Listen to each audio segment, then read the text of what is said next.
Baryo sa mga motorista ang round 5 ng mega oil price hike sa Martes kung kailan posibleng umabot sa 170 pesos ang kada litro ng diesel. Kaya meron pong mga maaga na namang nagpakarga ngayong Sabado de Gloria. Ang ikinababahala naman ng isang transport group, mas malaki pa raw ang buwis sa langis kaysa arawang sahod ng mga manggagawa. Nakatutok si JP Soriano. Dahil sa krisis sa langis, may mga gas station na sa Bongao, Tawi-Tawi ang wala pa ring supply ng petrolyo. Ang mga mabibilhan na lang sa ilang lugar, mga tindahang nagbebenta ng bote-boteng gasolina. At ang kada isang litro nito, nasa 145 hanggang 150 pesos. Sa Cagayan de Oro City simula kahapon ay nasa garahe muna ang 30 units ng modernized jeepney ng isang transport cooperative.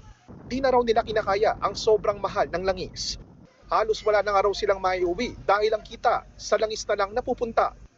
Dili na gyud makaya sir, tapal na. Sukad sa March 5 tapal naman gyud to.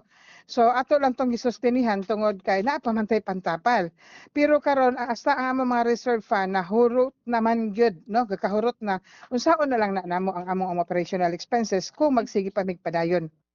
Isa pa raw sa problema, wala pa silang natatanggap na ayuda mula sa gobyerno.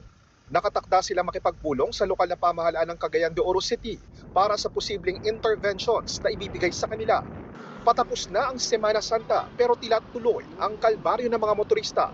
Ayon sa oil industry sources, hanggang 21 pesos ang tinatayang dagdag sa kada litro ng diesel sa round 5 ng mega oil price hike. Lagpas 7 pesos naman ang inaasahang dagdag sa gasolina. Kung ganyan ang inaasahan sa Martes, 170 pesos kada litro na ang posibleng maging presyo ng diesel. Kaya ang grupong Piston tuloy ang panawagan na tanggalin ang buwis sa langis. Nila kung aabot sa 170 pesos ang kada litro ng diesel, papalo na sa 25 pesos kada litro ang buwis diyan. Yan daw ang 19 pesos na value-added tax o VAT at 6 pesos na excise tax.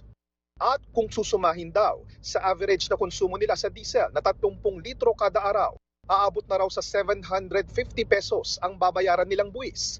Katumbas daw yan ang 22,500 pesos na buwis kada buwan ayon sa grupo. Kaya kung ikukumpara ang binabayarang buwis sa diesel ng mga tsuper, mas malaki na raw ito kumpara sa minimum wage ng mga manggagawang Pinoy.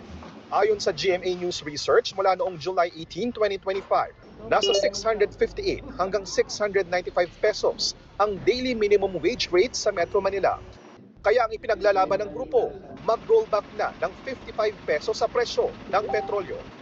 Sa isang gasolinahan po rito sa Quezon City ngayong Sabado de Gloria, pumipila na po yung mga motorcycle riders at mga sasakyan para sa inasahang panibagong OPH sa Martes na grabe na raw po ang pahirap na binibigay sa mga motorista.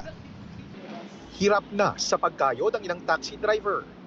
May natitira pa ba sa inyong kita talaga sa mga taxi? Minsan po sir, 300 na lang. Minsan 200, minsan wala. Umaangal din ang ilang jeepney driver. Baka talagang huminto na raw sila sa pamamasada. Igrahin na namin yung jeep. Kasi malaki boundary nito eh. Nasa 900 ang boundary. Hindi kaya habulin. No choice naman daw ang mga motorcycle taxi at delivery rider kundi lumaban para may maiuwi sa kanilang pamilya. Pinipilit po dahil wala rin naman po magagawa dahil patuloy pa rin po yung pagtaas ng gasolina. JP Soriano, nakatutok 24 oras.